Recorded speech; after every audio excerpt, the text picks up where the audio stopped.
You are listening to another Discovering New Horizons for America podcast featuring Dr. Jim Polakof. As always, each episode is a search for the truth and how it applies to our daily lives and well-being. Dr. Jim's guest for this episode is Harry Gottlieb, founder of Unify America. If you're interested in how we can heal the political division in our country, this episode is for you. Now, here to take you on this exciting New Horizons journey is our host, Dr. Jim Polakof. Yes, this is Dr. Jim Polakof, and thank you for joining me for another edition of Discovering New Horizons for America. You've heard me express my concern about how divided we are as Americans. Well, if you're someone who's worried about division here in our country, I'm about to reveal a simple but powerful way to help our country heal from division. Now, let's discover why we're not that far apart. It happens to be my guest who's going to bring us there. His name is Harry Nathan Gottlieb. You might say Harry is a game individual, and by that I mean he is bold and daring. You see, Harry Gottlieb founded two successful companies. One is called Jellyvision, and the other, Jackbox Games. In turn, this led to Harry's dream of finding a way that instead of fighting each other, Americans could participate together to solve big problems. This happens through Unify America, the organization founded by Harry Gottlieb. Welcome, Harry Gottlieb. So happy to have you, and please, you're in the process of unifying America. We're working on it. We're working on it, James. Thanks, that's thanks the so much progress. for having me here.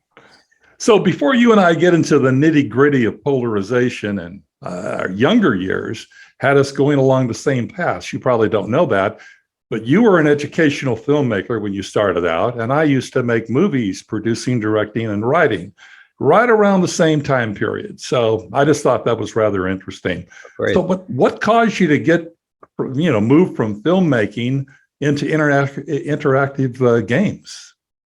I made this kind of big educational film that took a couple of years to produce. It was I was trying to create a new genre, the feature-length educational comedy, and it it did very well with the awards programs. But when I went to schools, I noticed that by and large teachers were using it sort of as a babysitter. Like, here's a good film, watch this film, and there would be no follow-up. And the film was really rich with providing jumping off point for meaningful discussion with students about questions like, why are you in school in the first place? And so I would go to schools and I would engage in these conversations, and it was really, they were fantastic, but it was tough because, teachers have a tough time. They have so much on their plate. Well, around that time, a friend of mine was working at Apple, and they were inventing video on computers. Mm-hmm. And I went out there to see this new technology, and he said to me, like, we need filmmakers like you to figure out, like, what are we going to do with this? And so suddenly it became this possibility of kind of reaching through the screen and directly engaging students.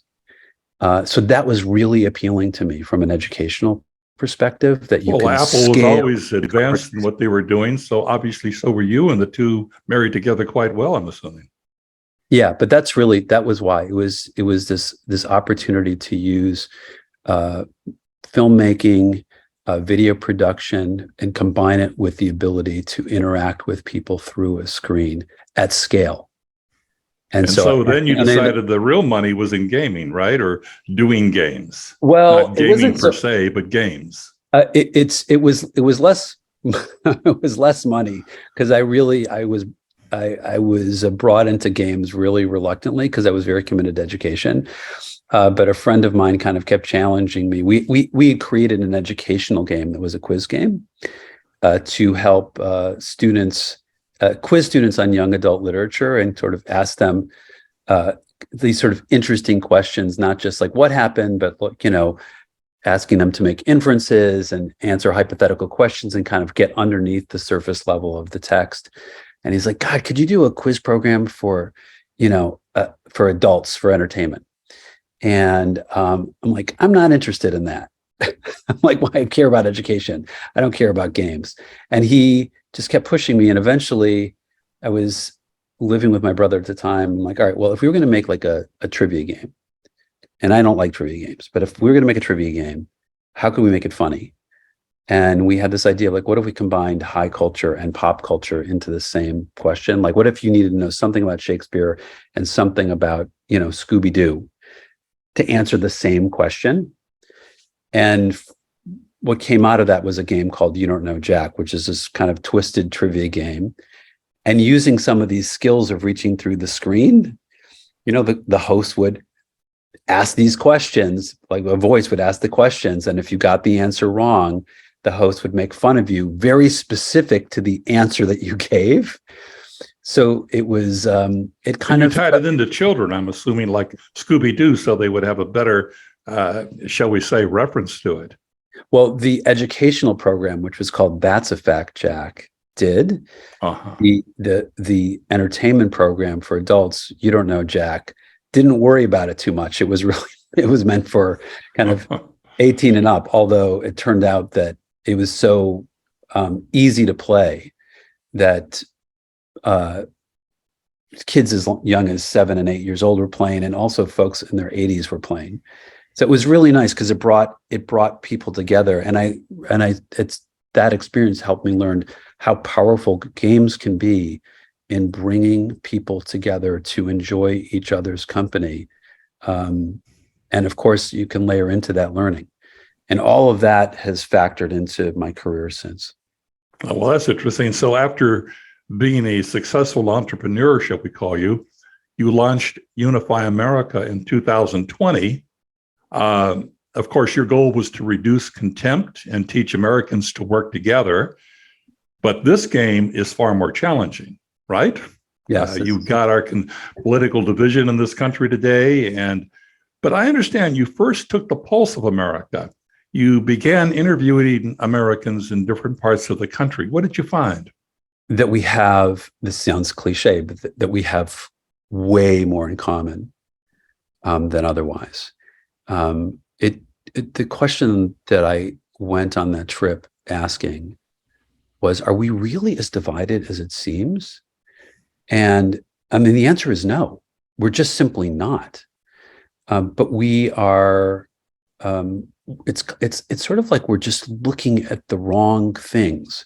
We're divided over, basically the animosity that we have for the leaders on what we imagine to be the other side, the political personalities on the other side.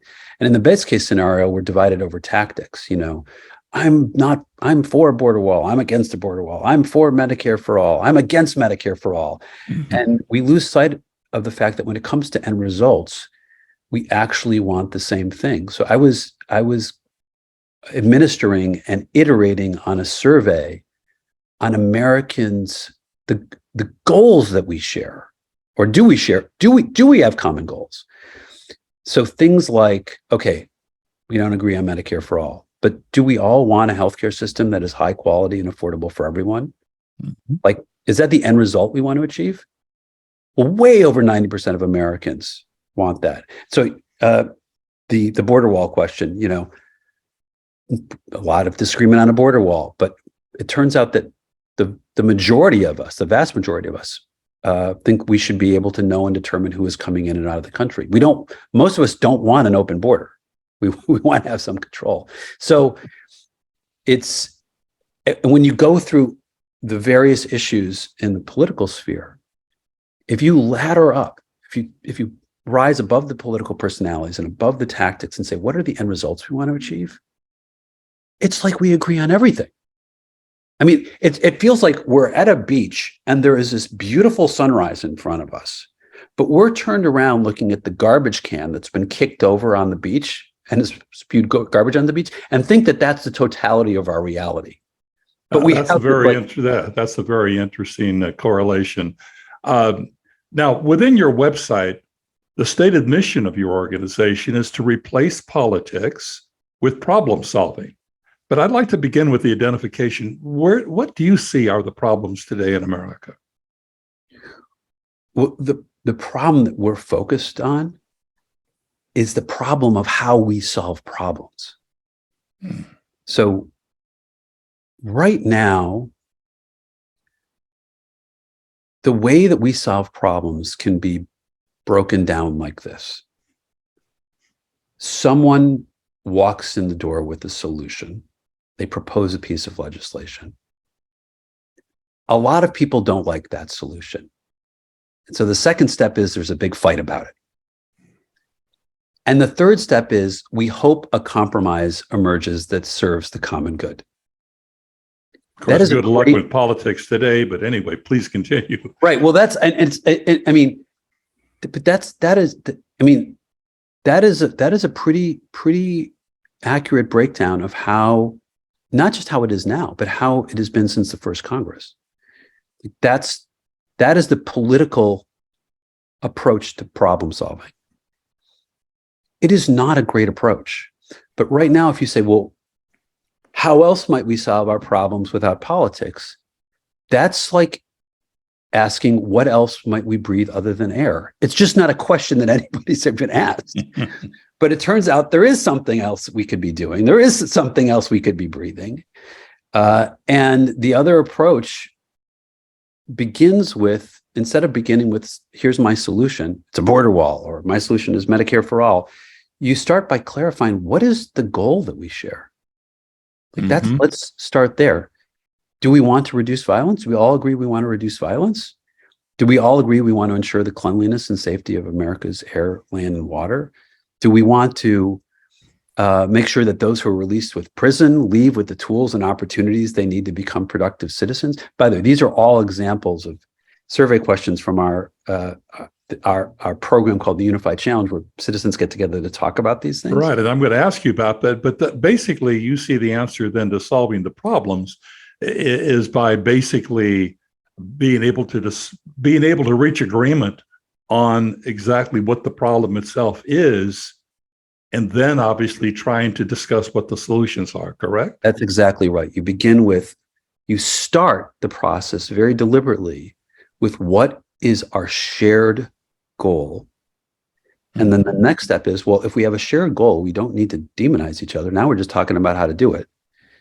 And then you look at lots of different solutions and narrow down together through deliberation, which is what our founders wanted us to do, to deliberate from many solutions to a shared set of solutions and then implement that. Well, that makes a great deal of sense, no question. Now, you've stated, to quote you, well, somewhat quote you out of context, perhaps, but to break down the barriers that divide us, we need to become better versions of ourselves. And to do that, you've developed a civic gym. Is that where people sort of work out their differences? Well, it's the civic gym is, if we're going to solve our problems together, and I think it's clear, like, we're not going to solve our problems by fighting each other. So we need to develop and adopt a system by which we solve our problems together. In order to do that, we need to learn how to listen to each other better. We need to learn how to overcome our biases.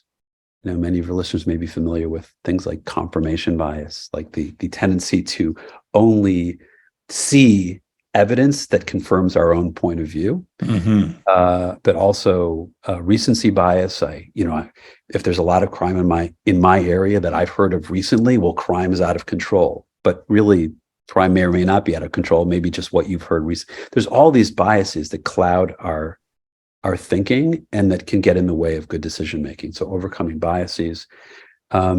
We need to understand how science works.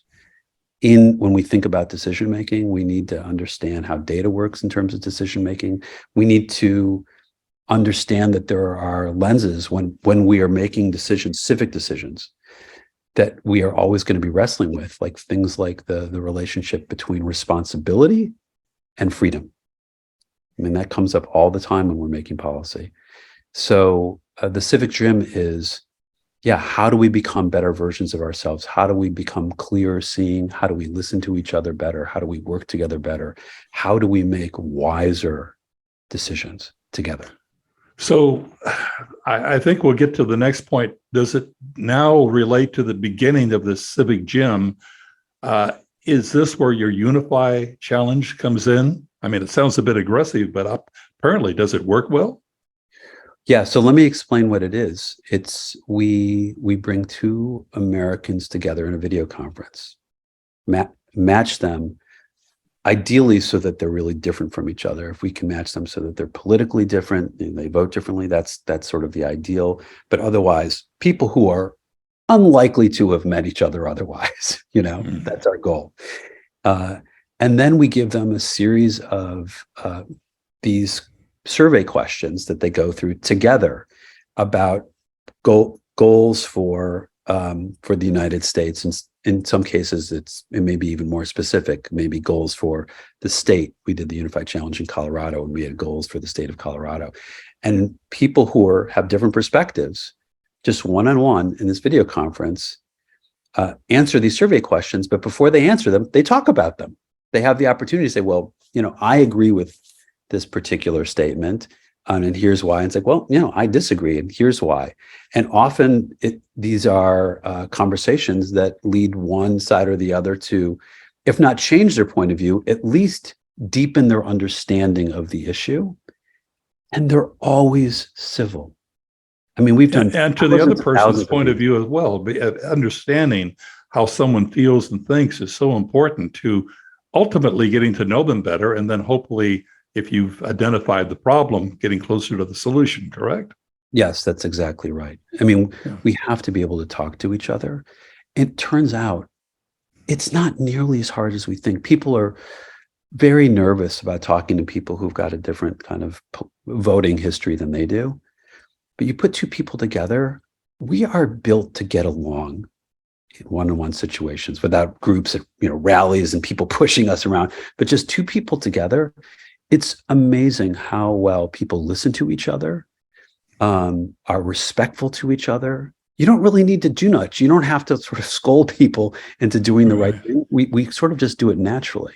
I like your correlation between the rallies because, the rallies are an emotional, volatile situation where just talking one-on-one or two-on-one, whatever the case might be, so much more comes out. You're listening to people in a reasonable fashion as opposed to an emotional get-together, so to speak, where people's anger and part of bias comes out in those points.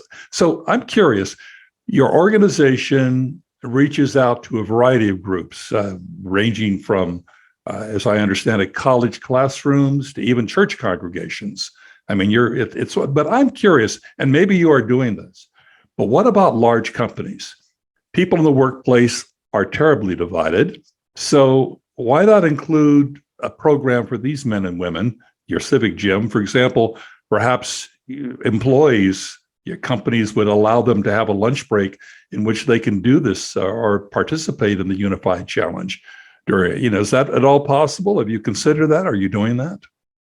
We aren't doing it yet, but many of the skills that we are teaching and sort of frameworks for thinking about decision making that we're teaching in the Civic Gym, these are definitely applicable to the workplace. I mean, most employers would be very happy for their employees to be better at listening to each other, better at collaborating. I think you're exactly right. I bring this up because going way back, I was before my time, but I was just around the college age, just sort of out of college when Robert Kennedy was assassinated. I wanted to do something about it. And I got some of my fellow students together and we formed an organization called One, which was basically everyone coming together. And we took it to different companies. And everyone, of course, gave us lip service and we'll consider it and all of that. But what it really boiled down to is the companies didn't want to have to spend or lose the money that giving their employees some time off to participate would reveal. But now we're into the Zoom area and we're into things that we can obviously so much more easily communicate with each other. And I just think the time is right with your program for companies. I hope you're right. We will as we continue to develop the Civic Gym and build out the programming, that's certainly an area where we're going to explore.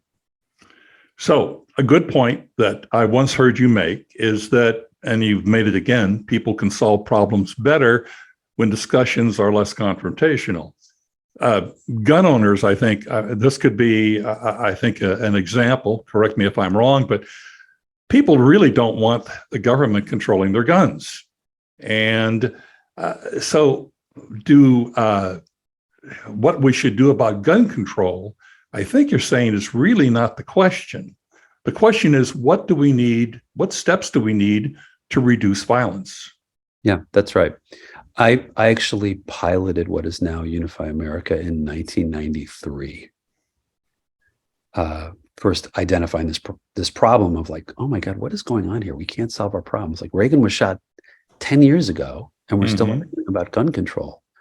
And I'm like, what should we do about gun control? It seems like there's like, you get to take one side. There's gun control or there's not gun control. Like that does not seem like enough options to me.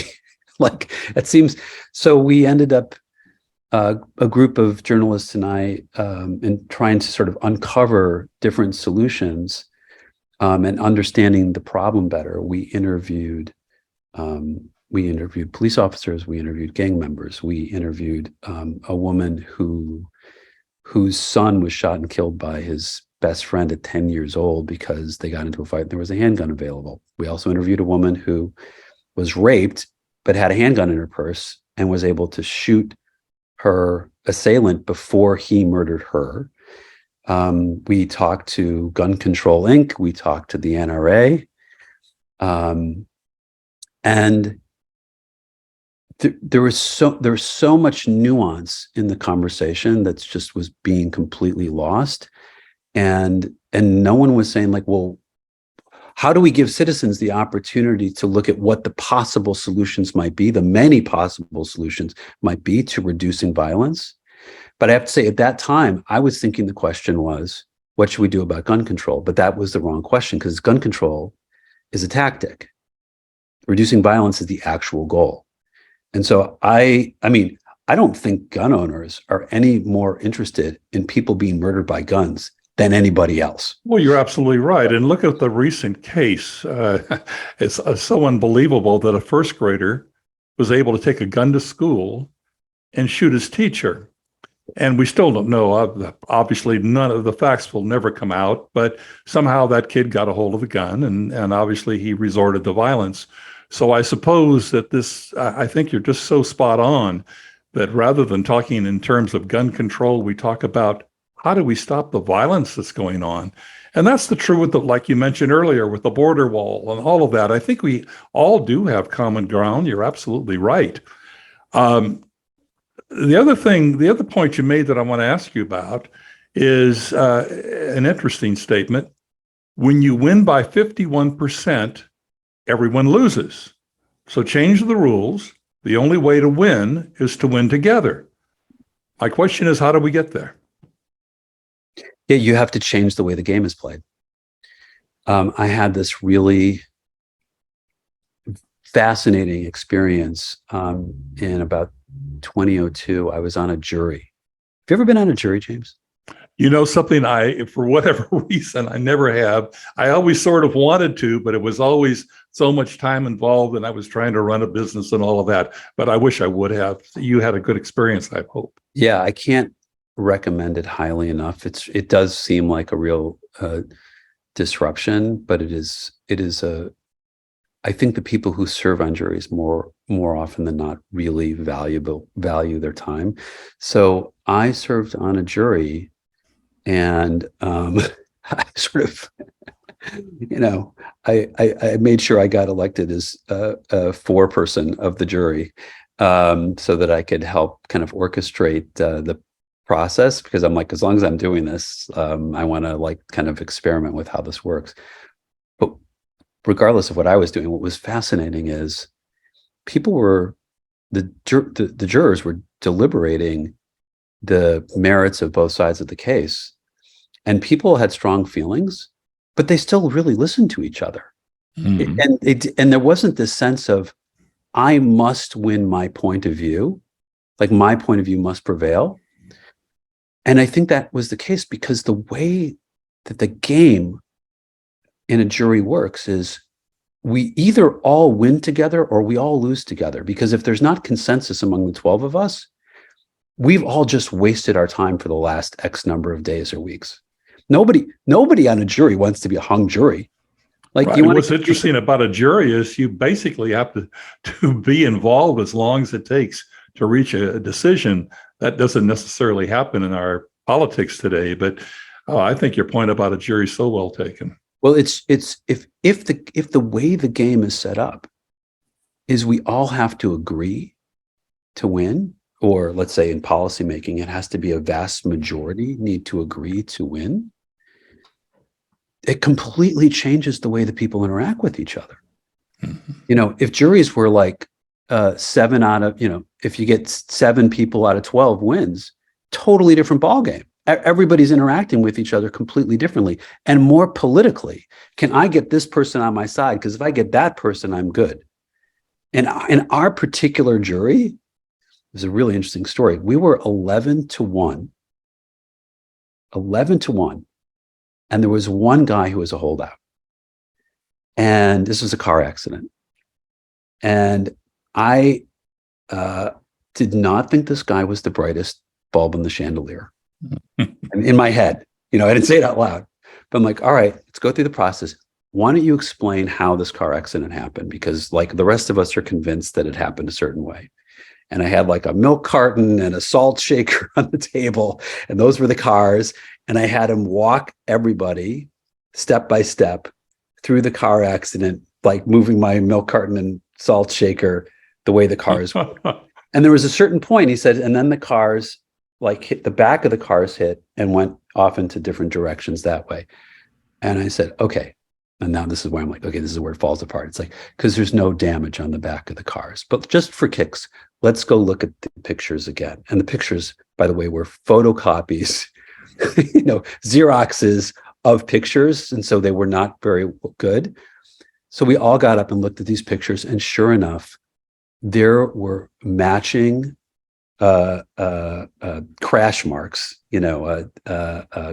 damage on the cars in exactly the pace he predicted, and none of us saw it before. Interesting. And so suddenly it was clear exactly how the accident happened, and it's how he described it.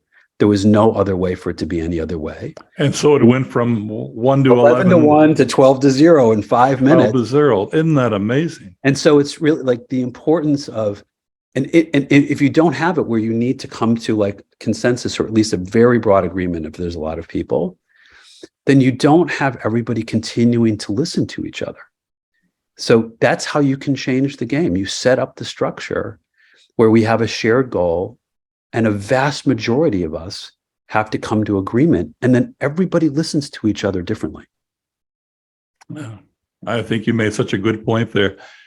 Well, after all of this, I still have one major concern, and that is one word: politicians. I do believe people can unite by solving problems together. I agree with you. But politicians seem to have a common thread: secure office, remain in office. Those are the two objectives. Once they get elected, they start running again for the next term, unless it's the Senate, they have a little bit more breathing room, but certainly our House of Representatives. So they're prey to special interest groups and controlled by money. So how can you make the people's will the politicians' will? I mean, that's the only way you can make the politicians will, the people. I think that's the way you do it, is by people. I mean, look, our mission is like, this is not going to be done by, Q2 next year. You know what I mean? This is a long-term mission. We have to prove out, starting in smaller jurisdictions and then increasingly larger jurisdictions, and then in states, and then in bigger states, and then ultimately at the national level, that American citizens themselves, starting with a shared goal and deliberating, can find wise solutions to our problems, and we can get them implemented. And it's sort of what I was saying earlier, when we realize like there's something else, there's a different air we can breathe, that we can turn around from looking at the garbage on the beach in back of us and look at the sunrise in front of us. When there is a vision that Americans hold that there can be a different way, then the change will start to happen. And there's history behind this. The idea of the United States being independent from Britain, that started in the minds of the colonists well before the Revolutionary War began. They started to imagine that the colonies could in fact be its own country, separate from England. And we similarly need to imagine that political fighting, that we are not condemned to make our decisions through political fighting, that there is another way. And once people experience it and see it and have a vision, then things will start to change. So what you're saying is you believe that even though the politicians are so entrenched with attempting to regain office once they have it, where they're going to allow special interests to control them, money to be the main objective of what they're trying to do, raising money for the next campaign to make sure they stay in office, you really believe that ultimately public opinion, and there has to be a huge amount of public opinion, can sway this thinking to where politicians will say, maybe it's not money, maybe it's not special interest, I better start listening to the people. Is that correct? Yeah, but I think it's also important to not demonize our politicians. Now, look, there are bad actors in politics. Like, I'm not suggesting otherwise. We just went through it not too long ago. Yeah. So, but there are also a lot of people go into politics, I don't just mean at the national level, at all levels of government, who are going in for really noble reasons. But then they enter a system that leads them to act in ways that are probably not the ways that they would like to act. I mean, you said to yourself, you enter the House of Representatives and you've got to be reelected in 2 years. And the way the system is set up is you have to, if you want to be reelected, you have to pay attention to fundraising. You have to pay attention to how you're represented in the media. You have to worry about the most extreme members of your party and your constituency. You have to worry about the next person who's going to be running against you. I mean, and political action groups coming against you. That's right. It doesn't leave you a lot of time to work towards solving problems to improve the common good. And that's a system problem. It's not an individual problem. It's a systems problem. And so the people who go into politics are people who unfortunately, there's a lot of people who aren't going into politics because they're like, I want to really solve problems. But that's a system that doesn't let me solve problems because I have to focus on all this other stuff that is not why I'm getting elected. Mm-hmm. So the only group of people who can change that is us. Like, we, the people, we are the ones who need to change that. And we can. And there's a lot of people in politics now who are playing the game because, like, that's the only way they can survive. But I think we'd love to not be playing the game and who would actually really like to be serving the country, their communities, their states, etc. So you formed this organization in 2020, Unify America. It's probably been about 2 years or so, perhaps a little less. How's it going for you? How do you see the progress? Is it where you want to be? If you're an entrepreneur, things never go as fast as you want it to be. Like, there's no entrepreneur that's like, oh my God, things are going so quickly. It's all like, unless it's a really unusual situation. Generally, like, you always want things to go faster. However, I'm really proud of the progress that our team has made. Our biggest program, the Unify Challenge, the one I was mentioning earlier, where we bring Americans together, has been really growing rapidly.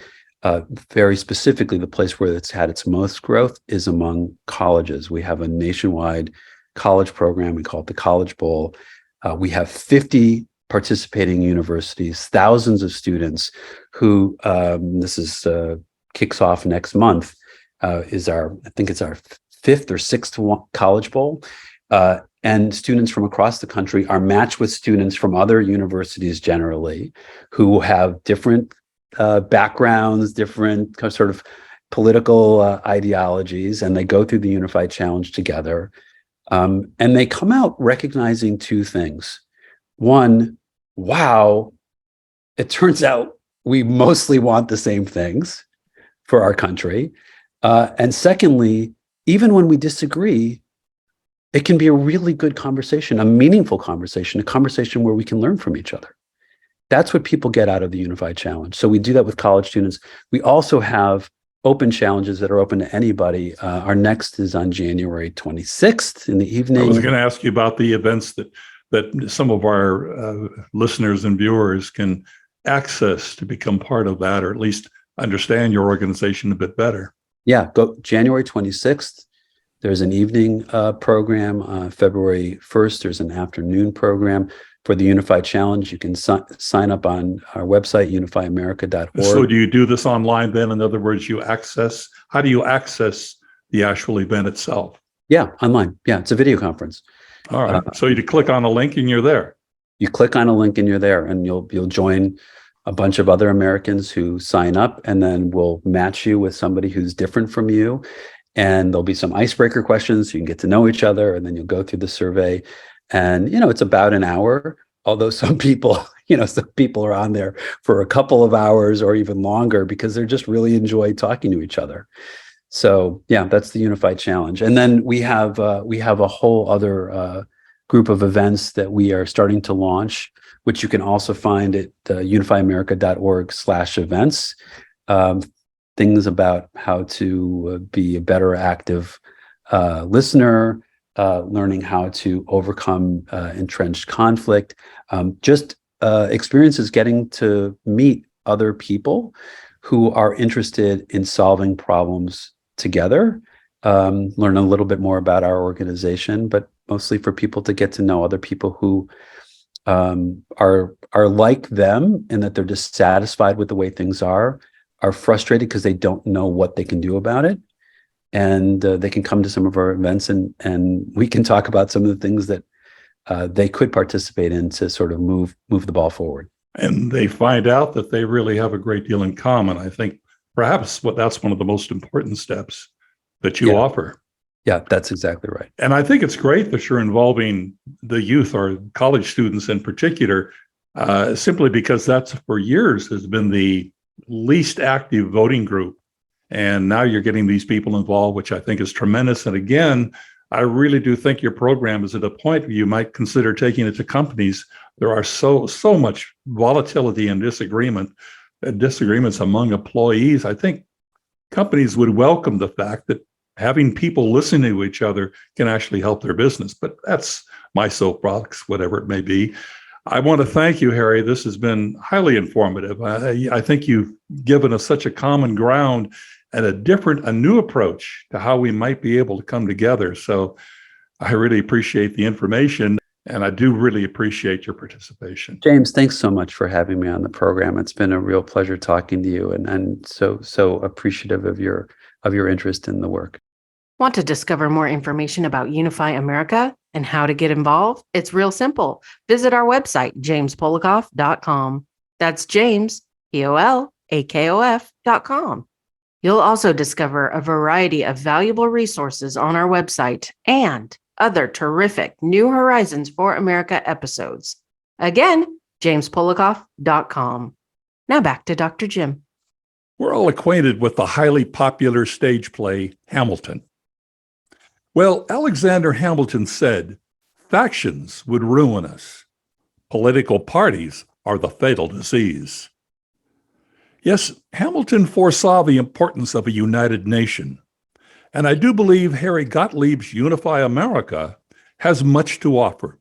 At least it's worth each of us taking a deeper dive into his organization by simply taking their Unify Challenge. Again, you can easily learn more by simply coming to our website, jamespolakof.com. As our production coordinator, Faith Michelle, so correctly stated, there are many other valuable podcasts that you may have missed, might want to hear or see. And also, we published a number of very interesting blogs on the website. I want to thank you for joining us. And once again, remind you that we drop an episode every week, and you could either listen to us on a variety of podcast platforms or come to our website, jamespolakof.com, or you can watch us on YouTube. Again, thank you so much, and I look forward to being with you again.